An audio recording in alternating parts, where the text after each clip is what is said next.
झांसी की ठंडी शाम में पंचवटी कॉलोनी की एक गली अचानक सन्नाटे से गूंज उठी। एक घर के भीतर हुई मौत ने पूरे इलाके की नींद उड़ा दी। कहा गया कि सोनाली ने खुद को खत्म कर ली है, पर सच इतना आसान नहीं था। जब पुलिस मौके पर पहुंची और मायके वाले अंदर दाखिल हुए तो वहां 5 साल की एक मासूम बच्ची ने खामोशी तोड़ दी। अपने नन्हे हाथों से बनाई एक ड्राइंग और मासूम लफ्जों में उसने जो कहा, उसने सबके रोंगटे खड़े कर दिए। उसकी बातों में छिपा था एक ऐसा रहस्य जिसने इस खुद को खत्म करने के मामले को हत्या की सिहरन भरी कहानी में बदल दिया। क्या वाकई सोनाली ने खुद अपनी जान ली थी, या फिर किसी ने उसे हमेशा के लिए खामोश कर दिया? तो क्या था पूरा मामला और कैसे खुला इस केस का रहस्य? चलिए जानते हैं इस दिल दहला देने वाले हत्याकांड की पूरी कहानी विस्तार से इस वीडियो में। नमस्कार मेरे प्यारे भाइयों और बहनों, मैं विवेक कुमार। क्राइम की कहानी के नए एपिसोड में आप सभी लोगों का हार्दिक स्वागत है। कहानी में आगे बढ़ने से पहले कृपया क्राइम की कहानी चैनल को सब्सक्राइब कर बेल आइकन जरूर दबा लें ताकि मेरे हर वीडियो का नोटिफिकेशन आपको मिलता रहे। तो चलिए आज की कहानी शुरू करते हैं। इस कहानी की शुरुआत होती है उत्तर प्रदेश के झांसी से। यही शहर के कोतवाली थाना क्षेत्र के अंतर्गत पंचवटी के पास एक शांत सी बस्ती है, शिव परिवार कॉलोनी। उसी कॉलोनी में एक साधारण मगर खुशहाल परिवार रहता था। संदीप बुधोलिया, उनकी पत्नी सोनाली बुधोलिया और उनकी 4-5 साल की प्यारी बेटी दर्शता। परिवार में केवल यही 3 लोग नहीं थे। घर में संदीप की मां विनीता, बड़े भाई कृष्ण कुमार और उनकी पत्नी मनीषा भी रहते थे। संयुक्त परिवार होने के बावजूद घर में सबका आपसी तालमेल अच्छा था। संदीप घर का सबसे हंसमुख और जिम्मेदार बेटा माना जाता था। संदीप एक दवा कंपनी में मेडिकल रिप्रेजेंटेटिव यानी एमआर थे। उनकी पत्नी सोनाली एक सुलझी हुई और घरेलू महिला थी। दिन भर घर की जिम्मेदारियों में व्यस्त रहती और बेटी दर्शता की देखभाल में लगी रहती। दर्शता अभी प्ले स्कूल में पढ़ती थी, नन्ही, मासूम और अपने माता पिता की आंखों का तारा। सोनाली का मायका मध्य प्रदेश के टीकमगढ़ जिले के लिदौरा गांव में था। उनके माता पिता, भाई बहन और बाकी रिश्तेदार वही रहते थे। मायके की आर्थिक स्थिति बहुत मजबूत नहीं थी। पिता संजीव त्रिपाठी एक ड्राइवर थे और साथ में थोड़ी बहुत खेती बाड़ी भी करते थे। इसके उलट सोनाली का ससुराल आर्थिक रूप से काफी सुदृढ़ था। संदीप और उनके बड़े भाई कृष्ण कुमार दोनों ही अच्छी नौकरियों में थे। घर भी पक्का था और जिंदगी अपेक्षाकृत आरामदायक। सोनाली के मन में कभी कभी ये फर्क कसक बनकर उठता था, पर वो इसे चेहरे पर कभी नहीं आने देती थी। हर पिता का सपना होता है कि उसकी बेटी अच्छे घर में जाए, पति पढ़ा लिखा हो, अच्छी नौकरी वाला मिले और परिवार के लोग भी अच्छे स्वभाव के हों। शायद संजीव ने भी अपनी बेटी सोनाली के लिए यही सपना देखा था। सोनाली की शादी संदीप से हुई थी, एक देखने में सभ्य, पढ़े लिखे और स्थिर नौकरी करने वाले व्यक्ति से। शादी को 6 साल पूरे होने वाले थे। इन 6 सालों में जीवन ने उन्हें कई उतार चढ़ाव दिखाए, मगर इन सब के बीच उनकी दुनिया उनकी प्यारी बेटी दर्शिता के इर्द गिर्द घूमती रही, जो ड्राइंग और वाटर कलर पेंटिंग की दीवानी थी। फरवरी 2025 का महीना था। 14 फरवरी वैलेंटाइन डे के दिन सोनाली के मामा के बेटे की शादी थी। शादी झांसी जिले के समथर इलाके में तय थी। मामा की तरफ से पूरे परिवार को न्योता आया था। सोनाली के चेहरे पर उस दिन जैसे नई रौनक आ गई थी। घर वालों से मिलने और शादी के उत्सव में शामिल होने की खुशी कुछ अलग ही थी। संदीप ने उस दिन कहा था, तुम ही चली जाओ सोनाली, मैं दफ्तर की वजह से नहीं आ पाऊंगा। सोनाली ने भी बिना कुछ कहे तैयारी शुरू कर दी। 12 फरवरी की सुबह वो अपनी बेटी दर्शिता को लेकर समथर के लिए रवाना हो गई। ससुराल से मामा के घर की दूरी करीब 68 किलोमीटर थी। रास्ते भर वो बेटी के साथ हंसती, बातें करती रही। 14 फरवरी को शादी धूमधाम से हुई। सोनाली ने खूब नाचा, परिवार से मिली और कुछ दिनों के लिए अपने पुराने दिनों में लौट आई। मगर ये खुशी ज्यादा दिन टिक नहीं पाई। 16 फरवरी की दोपहर अचानक सोनाली के मोबाइल पर संदीप का कॉल आया। फोन उठाते ही उसकी आवाज कुछ अलग थी। सोनाली, मुझे दर्शिता की बहुत याद आ रही है, अभी के अभी घर आ जाओ। सोनाली कुछ पल के लिए चुप रह गई। उसे ये बात अजीब लगी। शादी का माहौल अभी जारी था, सब रिश्तेदार मौजूद थे। उसने अपने माता पिता को बताया। सभी ने उसे समझाया कि शायद संदीप सच में बेटी को याद कर रहे होंगे, इसलिए बेहतर होगा कि वो चली जाए, नहीं तो कहीं वो नाराज न हो जाए। मन न होते हुए भी सोनाली ने शाम तक की ट्रेन पकड़ ली और बेटी को लेकर ससुराल लौट आई। रात को सबने साथ में डिनर किया। हंसी मजाक के बीच जैसे माहौल सामान्य था। उसके बाद सब अपने अपने कमरों में चले गए। सोनाली बेटी के साथ एक कमरे में थी और संदीप दूसरे कमरे में। घर के अंदर और बाहर दोनों जगह सीसीटीवी कैमरे लगे थे, यानी सुरक्षा के सारे इंतजाम मौजूद थे। कॉलोनी भी बेहद सुरक्षित मानी जाती थी। अगले दिन 17 फरवरी सोमवार की सुबह थी। संदीप की नींद खुली तो उन्होंने रोज की तरह सोचा पत्नी सोनाली भी शायद अब तक उठ चुकी होगी। लेकिन जब वे कमरे से बाहर निकले तो सब कुछ असामान्य लगा। घर में अजीब सी खामोशी थी। उन्होंने सोनाली के कमरे का दरवाजा खटखटाया, 1 बार, 2 बार, 3 बार, पर अंदर से कोई जवाब नहीं आया। बार बार कोशिश करने पर भी कोई हलचल नहीं हुई। अब उन्हें घबराहट होने लगी। दरवाजा अंदर से बंद था। संदीप ने घबराहट में दरवाजा तोड़ने का फैसला किया। कई बार जोर लगाने के बाद आखिरकार कुंडी टूट गई और दरवाजा खुल गया। सामने का दृश्य देखकर उनके पैरों तले जमीन खिसक गई। कमरे में बेटी दर्शिता बेड पर चुपचाप बैठी थी। मासूम आंखों में कुछ अनकही बातें थी। लेकिन पत्नी सोनाली, वो संदिग्ध हालत में मिली। छत के पंखे से एक रस्सी लटक रही थी। बाकी आप समझ ही सकते हैं। ये देखकर संदीप की हालत बिगड़ गई। उनके हाथ कांपने लगे। उन्होंने तुरंत अपनी मां और भाई को फोन किया। सबको बुलाने के बाद वे सोनाली को रानी लक्ष्मीबाई मेडिकल कॉलेज झांसी ले गए। बेटी दर्शिता भी साथ थी। डरी, सहमी, कुछ न समझ पा रही थी। सुबह करीब 5:15 बजे संदीप ने सोनाली के मायके फोन लगाया। ससुर संजीव त्रिपाठी ने फोन उठाया तो संदीप की आवाज कांप रही थी। पापा, सोनाली ने ऐसा अनर्थ कर लिया है। यह सुनकर संजीव त्रिपाठी और पूरा परिवार बदहवास हो गया। वे तुरंत टीकमगढ़ से झांसी के लिए रवाना हो गए। संदीप ने बताया कि कल रात पति पत्नी के बीच बहस हुई थी। शायद उन्होंने जल्दबाजी में बुला लिया था, इसलिए सोनाली नाराज थी। गुस्से में शायद उसने ये कदम उठा लिया। संदीप के अनुसार दरवाजा उन्होंने ही तोड़ा था। घर में कैमरे लगे हैं, वहां से यह साबित किया जा सकता है कि कमरे में सोनाली और बेटी दर्शिता के अलावा कोई और नहीं था। हॉस्पिटल पहुंचते ही दोनों परिवारों में विवाद शुरू हो गया। सोनाली के पिता संजीव त्रिपाठी ने पुलिस को कॉल किया। थोड़ी ही देर में पुलिस पहुंची, माहौल को संभाला और सोनाली के शव को पोस्टमार्टम के लिए भेज दिया। अब पुलिस ने दोनों पक्षों से पूछताछ शुरू कर दी। एक टीम संदीप के घर पहुंची, जहां सीसीटीवी कैमरों की फुटेज कब्जे में ली गई। 16 फरवरी की शाम से लेकर रात तक की रिकॉर्डिंग देखी गई कि घर में क्या हुआ था, किस बात पर झगड़ा हुआ और उस समय घर में कौन कौन मौजूद था। उधर सोनाली की छोटी सी बेटी दर्शिता अपने नाना नानी के घर पर थी।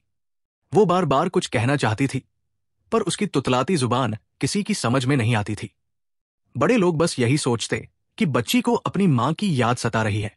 किसी को अंदाजा भी नहीं था कि उसकी मासूम जुबान के पीछे एक सच्चाई छिपी है। दर्शिता को ड्राइंग करने का बहुत शौक था। रंग और रेखाएं ही उसकी भाषा थी।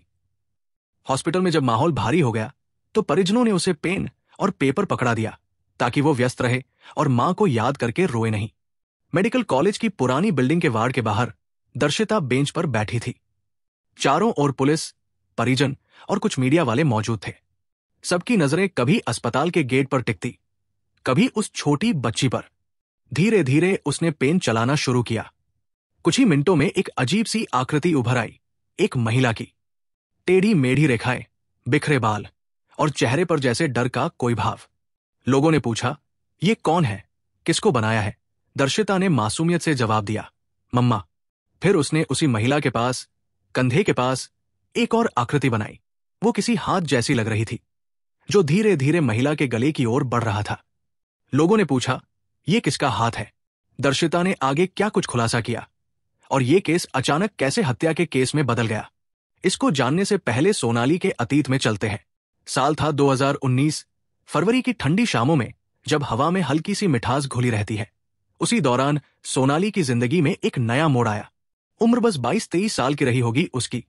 चेहरे पर मासूमियत, आंखों में सपनों की चमक और मन में अपने आने वाले जीवन को लेकर कई तरह की उम्मीदें। उधर संदीप की मां अपने बेटे के लिए एक अच्छी, संस्कारी और घर संभालने वाली बहू की तलाश में थी।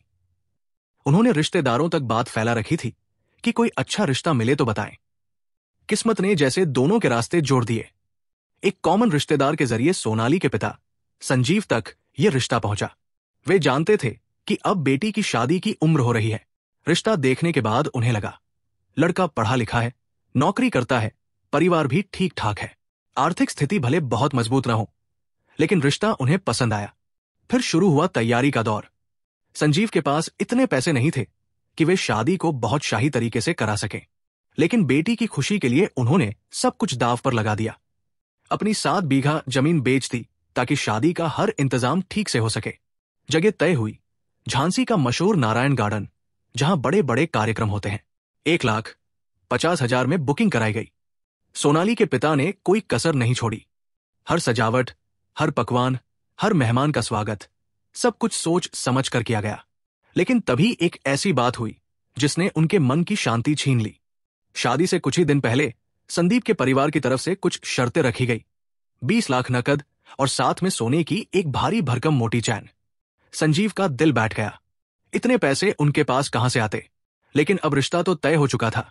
समाज की बात थी, बेटी की इज्जत दांव पर थी। उन्होंने फिर किसी तरह उधार लेकर, जमीन बेचकर और जेवर गिरवी रखकर वो रकम जुटाई। आखिरकार 27 फरवरी 2019 को नारायण गार्डन में सोनाली और संदीप की शादी धूमधाम से हुई। और अब तारीख है 17 फरवरी 2025, यानी बस 10 दिन बाद उनकी शादी की सालगिरह आने वाली थी। 6 साल पूरे हो जाते, लेकिन उससे पहले ही ये घटना हो गई। 17 फरवरी 2025 की सुबह करीब 7 बजे सोनाली के पिता को फोन आया। उधर से आवाज आई, कहा गया, आपकी बेटी की तबीयत खराब है। पिता ने सोचा शायद सर्दी जुकाम या बुखार होगा। आखिर फरवरी का महीना था, मौसम बदल रहा था, ऐसी बातें आम थी। उन्होंने फोन रख दिया और नहाने चले गए। करीब 10 मिनट बाद फिर से फोन बजा। इस बार आवाज में घबराहट थी। आपकी बेटी ने स्वयं के साथ गलत कर लिया है, हम उसे मेडिकल कॉलेज ले जा रहे हैं, आप भी पहुंचिए। ये सुनते ही उनके हाथ कांप उठे। मन में सवाल गूंजने लगा, पहले क्यों कहा कि तबीयत खराब है, झूठ क्यों बोला? जब मायका पक्ष मेडिकल कॉलेज पहुंचा तो वहां का नजारा देख सबके पैरों तले जमीन खिसक गई। सोनाली के शरीर पर कई जगह चोटों के निशान थे, हाथों पर, पैरों पर और बाकी जगहों पर भी। पिता और चचेरे भाइयों ने हॉस्पिटल स्टाफ से बात की तो एक और चौंकाने वाली बात सामने आई। सोनाली को तो भोर के 4 बजे ही लाया गया था। ये सुनकर सब सन्न रह गए। दामाद ने सफाई दी, वाइफ ने दरवाजा अंदर से बंद कर लिया था। मैं जबरदस्ती तोड़कर अंदर गया, पर सवाल उठने लगे, भोर के 4 बजे उसकी नींद आखिर क्यों खुली, वो भी ठंडी फरवरी की रात में? क्या उसे पहले से कुछ आभास हो गया था? अगर सच में ऐसा था तो उसने तुरंत मायके या पुलिस को क्यों नहीं बुलाया? और अगर सब इतनी जल्दी हुआ तो फिर उसने 2 घंटे बाद फोन क्यों किया? सबसे बड़ा सवाल, उसने खुद ही सोनाली को हॉस्पिटल क्यों ले गया? ऐसा करके तो घटना स्थल ही बदल गया, सबूत मिट गए। अब पुलिस जांच कैसे करती? जब मायका पक्ष ने पुलिस को बुलाया तो सबके सामने कई बातें खुलने लगी। जब सोनाली के परिजन हॉस्पिटल पहुंचे तो वहां का माहौल भारी और सन्नाटे से भरा हुआ था। वार्ड के बाहर बैठी छोटी दर्शिता अपने पिता संदीप के साथ थी। उसकी मासूम आंखों में उलझन थी। वो समझ नहीं पा रही थी कि सब इतने परेशान क्यों हैं। जैसे ही उसने अपने नाना और नानी को देखा, उसके चेहरे पर उम्मीद की एक किरण चमकी। वो उनके पास भागना चाहती थी, लेकिन ससुराल वालों ने उसका रास्ता रोक लिया। दर्शिता कुछ कहना चाह रही थी, उसकी आंखों में कुछ अनकहे शब्द तैर रहे थे, पर तभी किसी ने उसके मुंह पर हाथ रख दिया और चुप कराने की कोशिश की। उसके भीतर की बेचैनी और बढ़ गई। उसी वक्त सोनाली के मामा के बेटे, उसके कजिन भाई, ने उसे देखा और तुरंत उसकी ओर बढ़े। ये करीब सुबह 10 बजे का समय था। जैसे ही दर्शिता नानी के पास पहुंची, वैसे ही संदीप, उसकी दादी और पिता सभी हॉस्पिटल से गायब हो गए। ये सब इतना अचानक हुआ कि कोई कुछ समझ नहीं पाया। शायद उन्हें डर था कि अब सच सामने आ जाएगा, इसीलिए वो बेटी को चुप करा रहे थे और जैसे ही उसे रोक न सके वहां से फरार हो गए। उनके जाने से पहले दोनों परिवारों के बीच तीखी बहस हुई थी। माहौल इतना बिगड़ गया कि सोनाली के भाई ने पुलिस को बुला लिया, लेकिन पुलिस के पहुंचने से पहले ही वे लोग हॉस्पिटल छोड़ चुके थे। इसके बाद सोनाली का परिवार वही हॉस्पिटल में धरने पर बैठ गया। उनका कहना था कि जब तक पुलिस उन्हें गिरफ्तार नहीं करती, वे न तो पोस्टमार्टम करवाएंगे और न ही अंतिम संस्कार। पुलिस ने उन्हें काफी समझाया और आखिरकार पोस्टमार्टम के लिए सहमति मिली। कुछ घंटों बाद रिपोर्ट आई जिसने सबको सन्न कर दिया। सोनाली के शरीर पर 9 बड़ी चोटों के निशान थे जो उसकी जीवित अवस्था में लगे थे, और अंत में उसके गले में पड़े रस्सी के निशान ने इस भयानक सच्चाई को उजागर कर दिया कि वही उसकी आखिरी सांस का कारण था। उसी वक्त हॉस्पिटल की बेंच पर बैठी दर्शिता ने जो ड्राइंग बनाई थी, उसने सबका दिल दहला दिया। उस ड्राइंग में मम्मा के गले के पास जो हाथ बना था, वो दरअसल पापा का हाथ था। जब उसने ये बात सबके सामने कही, जहां पुलिस, मीडिया और परिजन मौजूद थे, तो सबके होश उड़ गए। नादानी में बेटी ने इस केस का खुलासा कर दिया, वो भी अपनी ड्राइंग से। एक फिगर मम्मा को दर्शा रही थी और दूसरा फिगर पापा के हाथ को। पोस्टमार्टम रिपोर्ट आने के बाद सोनाली की मौत का राज खुलने लगा। परिवार के कहने पर पुलिस ने कार्रवाई तेज कर दी। बेनिस की धाराएं 85, 302, 304 बी और डीपी एक्ट के सेक्शन 34 के तहत केस दर्ज हुआ। सोनाली के पिता की तहरीर पर शहर कोतवाली में 4 लोगों को नामजद किया गया। ये वही 4 लोग थे जो हॉस्पिटल से फरार हो चुके थे। पुलिस ने एक एक कर सबको पकड़ना शुरू कर दिया। सोनाली के पिता ने मीडिया को बताया कि शादी के महज 4 दिन बाद से ही संदीप और उसके परिवार वाले कार की मांग करने लगे थे। वे सोनाली को ताने देते, तुम्हारा परिवार कैसा है, ढंग की चीजें लेकर नहीं आई हो। जबकि दहेज में पहले ही 20 लाख रुपए नकद, सोने की चेन और बाकी जरूरी सामान दिया गया था। शादी में बारातियों के लिए शानदार भोजन की व्यवस्था की गई थी और सोनाली को गहने जेवर से सजाया गया था। शुरुआत में सोनाली कुछ भी अपने घर पर नहीं बताती थी। वो सब कुछ सहन करती रही। उसे लगा कि नई नई शादी हुई है, थोड़ा वक्त लगेगा, फिर सब ठीक हो जाएगा। उसे उम्मीद थी कि परिवार उसे अपना लेगा, लेकिन ऐसा कभी नहीं हुआ। जब भी सोनाली अपने घर फोन करती, भले ही कुछ न कहे, पर माता पिता समझ जाते कि बेटी किसी गहरी परेशानी में है। एक दिन पिता ने उसे कसम देकर पूछा, क्या बात है? तब सोनाली ने हिम्मत जुटाकर बताया कि ससुराल वाले दहेज में कार मांग रहे हैं। मगर पिता संजीव के पास अब इतने पैसे नहीं थे। उन्होंने तो पहले ही जमीन बेचकर बेटी की शादी की थी। साल 2020 के आसपास सोनाली मां बनने वाली थी। उसे एक नर्सिंग होम में भर्ती कराया गया। दोनों ही परिवार खुश थे। मायका पक्ष भी नर्सिंग होम के लिए रवाना हुआ। जब बच्ची का जन्म हुआ और यह खबर ससुराल वालों को मिली कि बेटी हुई है, तो वे सोनाली को अकेले छोड़कर वहां से चले गए। मायका पक्ष जब पहुंचा तो उन्होंने बेटी और नातिन को संभाला। सोनाली कमजोर थी, लेकिन बच्चे को देखकर उसकी आंखों में चमक लौट आई। पिता ने खुद 20,000 रुपए का हॉस्पिटल बिल चुकाया और गाड़ी बुक कराकर बेटी को अपने साथ घर ले आए। टीकमगढ़ के छोटे से कस्बे में करीब 1.5 महीने तक सोनाली और दर्शिता रही। मायके में सबने बड़ी ही देखभाल से दोनों का ख्याल रखा। सोनाली की तबीयत धीरे धीरे सुधर रही थी कि एक रात अचानक संदीप नशे की हालत में ससुराल से आ धमका। वो दरवाजे पर खड़ा चिल्लाने लगा, घर चलो, अब बहुत हो गया। परिवार समझाने लगा कि सोनाली अभी पूरी तरह ठीक नहीं हुई है, लेकिन संदीप की जिद के आगे सब बेबस हो गए।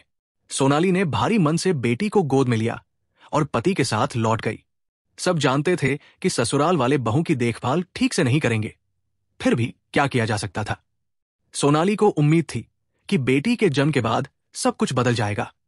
उसे लगा कि शायद अब ससुराल वाले उसे अपना लेंगे, लेकिन हुआ इसका उल्टा।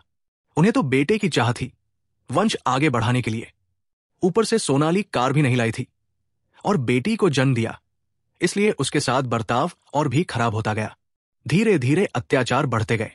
संदीप का गुस्सा अब मारपीट में बदल गया। जेठ और जेठानी भी उसे ताने देते, कभी कभी मारते भी। घर के सारे काम उसी के जिम्मे थे।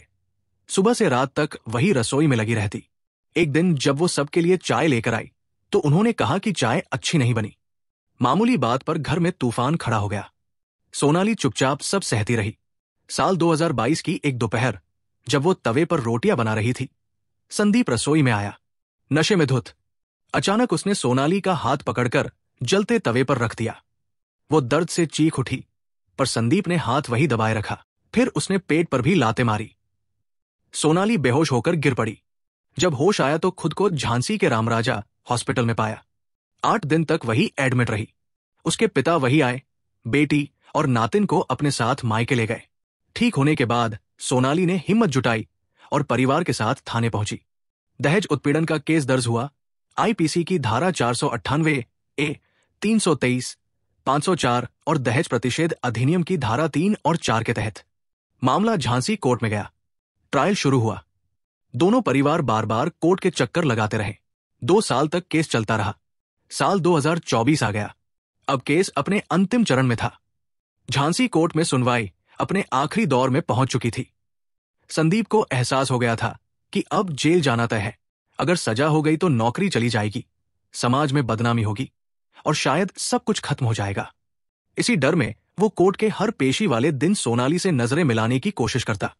कभी मौका पाकर धीरे से बात करने लगता। सोनाली, अब छोड़ दो ये केस, मुझसे गलती हो गई थी। वो हाथ जोड़कर कहता, बेटी की कसम, अब सब ठीक कर दूंगा। शुरू में सोनाली कुछ नहीं बोली, पर उसके माता पिता ने देखा कि संदीप बार बार मिन्नतें कर रहा है। उन्हें भी लगा शायद उसे अपनी गलती का एहसास हो गया है। धीरे धीरे घर वालों का दिल पिघलने लगा। आखिरकार घटना से 6 महीने पहले उन्होंने केस वापस ले लिया। सोनाली तब तक 2 साल से मायके में रह रही थी। संदीप ने फिर कहा, अब घर चलो सोनाली, बहुत हो गया, अब सब प्यार से रहेंगे। सोनाली के पिता मन ही मन झिझक रहे थे। इतने सालों की यातना, कोर्ट के चक्कर और जख्मों के बाद क्या सच में सब ठीक हो सकता है? उन्होंने कहा, थोड़ा और समय ले लो बेटा, जब तक भरोसा पूरी तरह लौटे यही रहो। पर रिश्तेदारों और समाज के तानों ने उन्हें मजबूर कर दिया। कब तक मायके में रहेगी लड़की, सब यही कहने लगे। आखिरकार भारी मन से उन्होंने बेटी को फिर ससुराल भेज दिया। समय बीता, पर घर का माहौल वैसा ही रहा। बाहर से सब सामान्य दिखता था, लेकिन अंदर तनाव बढ़ने लगा। दर्शिता, जो अब थोड़ी समझदार हो चुकी थी, सब कुछ देखती थी। उसने बाद में मीडिया से कहा, पहले पापा अच्छे थे, मम्मा से प्यार से बात करते थे, लेकिन फिर अचानक सब बदल गया। वो हमेशा शराब पीते और मम्मा से झगड़ा करते, कई बार मारते भी थे। एक दिन जब झगड़ा बढ़ गया, दर्शिता ने खुद पिता का विरोध किया। उसने रोते हुए कहा, पापा, मम्मा के साथ ऐसा मत करो, वरना अच्छा नहीं होगा। संदीप ने गुस्से में कहा, तुम्हारी मम्मा के साथ तुम्हारा भी यही हाल करूंगा। घर में दादी भी कुछ नहीं बोलती थी, उल्टा सोनाली को ही दोष देती, तू ही कुछ न कुछ करती होगी। फिर वो दिन आया जब सब खत्म हो गया। पोस्टमार्टम के बाद मायके वाले बेटी को लेकर बड़े गांव गेट के पास मुक्तिधाम पहुंचे। चिता तैयार थी, चारों ओर मातम पसरा था। ससुराल पक्ष के कुछ लोग भी आए थे, पर जैसे ही सोनाली के पिता की नजर उन पर पड़ी, उन्होंने गुस्से में कहा, यहां से चले जाओ, तुम्हारा यहां कोई काम नहीं। लोगों ने उन्हें वहां से भगा दिया। अब सवाल उठ खड़ा हुआ, अंतिम संस्कार की रस्में कौन निभाएगा? घर के आंगन में रोने की आवाजें गूंज रही थी। सोनाली की निर्जीव देह सफेद चादर में लिपटी हुई थी और उसके पास 5 साल की छोटी बेटी दर्शिता खड़ी थी, जिसे शायद यह भी नहीं पता था कि उसकी मां अब कभी वापस नहीं आएगी। फिर तय हुआ कि वही नन्ही सी बच्ची अपनी मां की अंतिम रस्में निभाएगी। परिजन उसे गोद में लेकर हर रीति रिवाज करवाते रहे। किसी ने उसके छोटे हाथों में अग्नि की लकड़ी थमाई और किसी ने कहा, मां को मुक्त करो बेटी। दर्शिता की आंखों में मासूमियत थी, समझ नहीं पा रही थी कि लोग क्यों रो रहे हैं, क्यों उसे ये सब करने को कहा जा रहा है। उसकी बोली अभी साफ भी नहीं थी, लेकिन वो वही करती गई जो बड़े कहते गए। वहां मौजूद हर व्यक्ति की आंखें नम थी। हवा में धुआं और दर्द का मिश्रण था।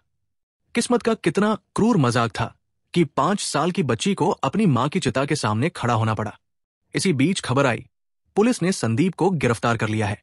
पूछताछ जारी थी, लेकिन संदीप अब भी वही था, बेरहम, ठंडा और आत्ममुक्त।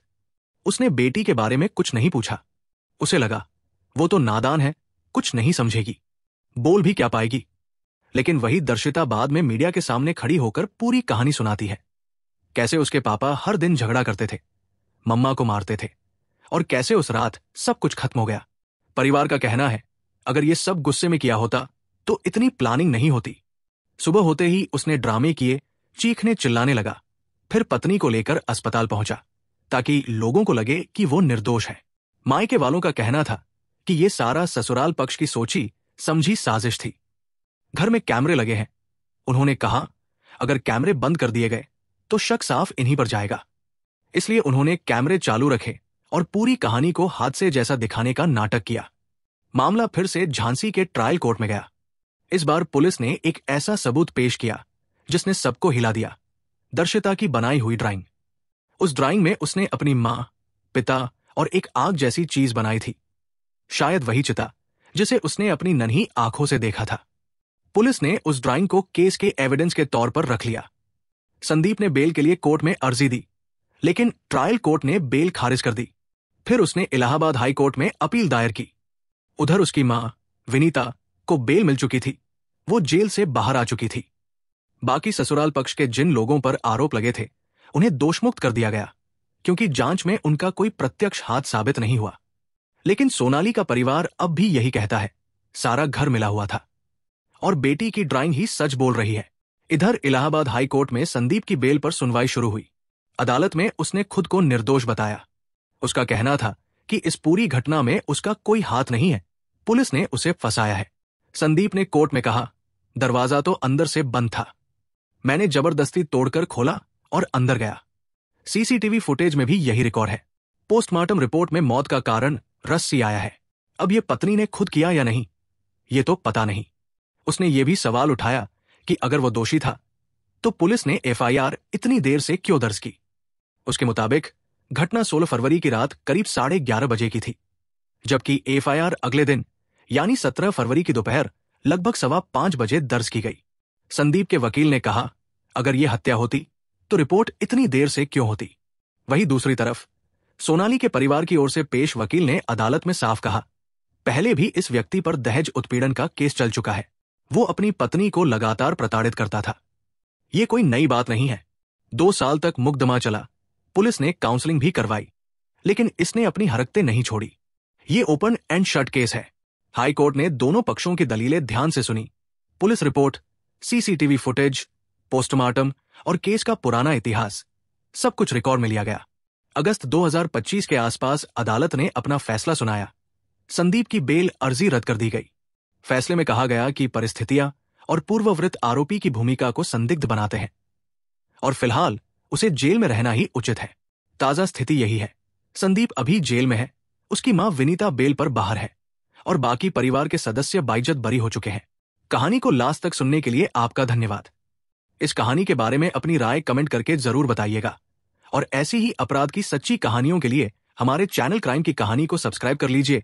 कहानी को लाइक और शेयर जरूर करें। धन्यवाद।